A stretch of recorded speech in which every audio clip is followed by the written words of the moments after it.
You've been making plans to go get a hair transplant. You've been hiding, sneaking, hiding everything from your partner, trying to get a hair transplant. Now your partner finds out that you on the day of the hair transplant and they're giving you the side eye, telling you you've betrayed them. Why will you go get a hair transplant without letting them know?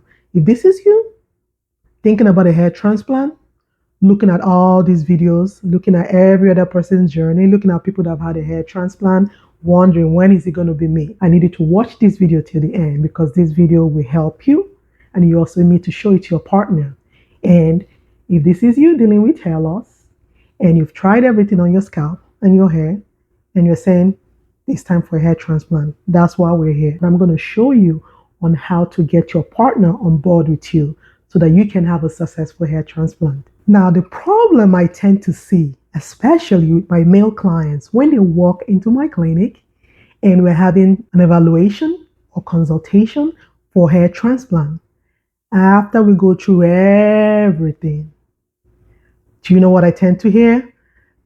I need to ask my partner. I need to ask my wife. Now, that's not a bad thing. That's actually a very good thing. That's actually shows a good and healthy relationship.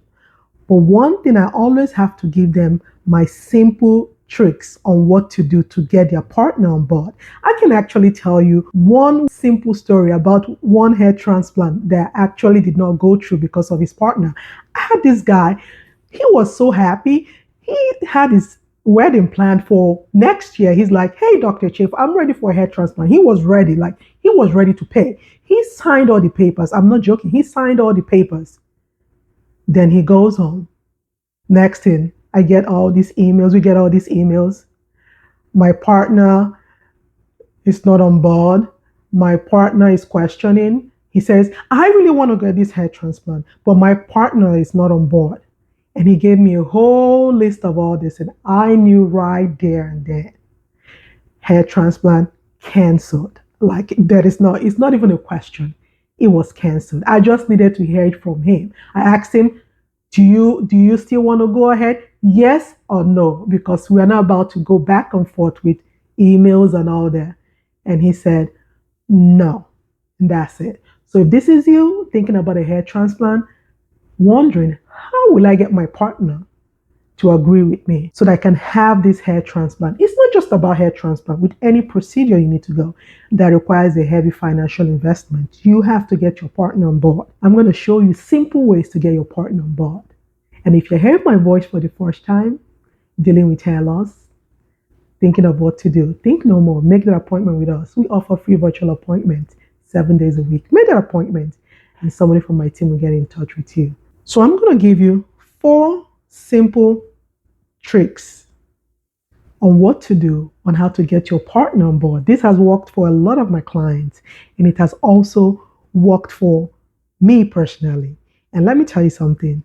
I tend to hear the word from their partners. I trust you.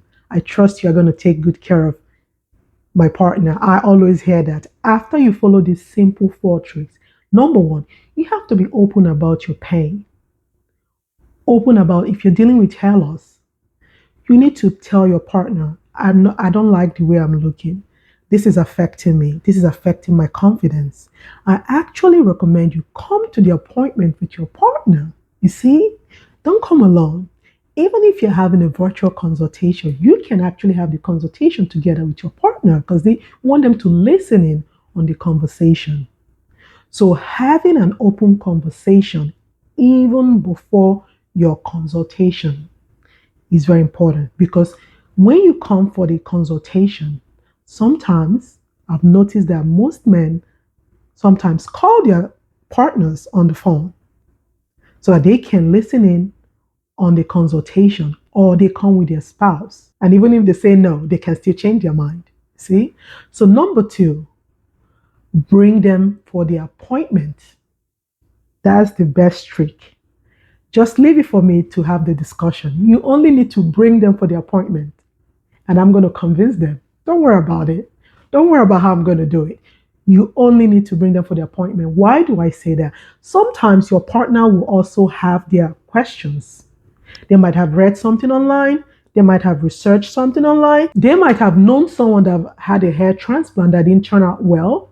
or might have had a hair procedure that didn't turn out well. So they might have their own questions, you see, and don't restrict them. Let them ask all their questions because you might not ask all the questions because you might be so excited because you want to start your hair restoration journey. Your partner might be more logical. They might think things through more than you. So I always recommend you come with your, partner. And let me give you a trick. Sometimes my male clients, after my first consultation, when we are scheduled for a hair transplant, I actually recommend they bring their partner even before the hair transplant for their pre-op evaluation so that I can discuss things with them. You see, I can talk to them so that they will know that they are in good hands and we're going to take care of them during the procedure. And this leads to my point number 3.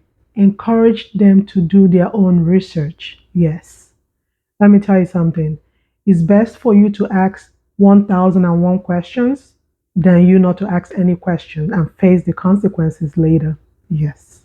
I always ask my clients, do you have any questions for me? Did you read anything online? And is there something I can clarify for you? You have to let them do their research. Yes. Don't be afraid. It's best for them to do their research so they can ask the right question. Just like you, they don't know the right thing to do. So they are just all trying to figure it out on how to support their partner too. So I want you to let them do their research even before they come for the consultation so that they can ask me or they can ask the right questions. So number 1, be open. Number 2, come with them for your consultation. Number 3, let them do their research. You can come back for a second consultation or follow up even before you make your decision. You don't have to make the decision right there and then at time for consultation. Then final point is I tend to do this to some of my clients that their partners are still skeptical. I can take them round to see the facility or to see where they are going to do the hair transplant so they can also ask their own question. See? I can also run down the whole procedure. I can give them a rundown on how the procedure goes and what we expect, on how many hours we expect to stay.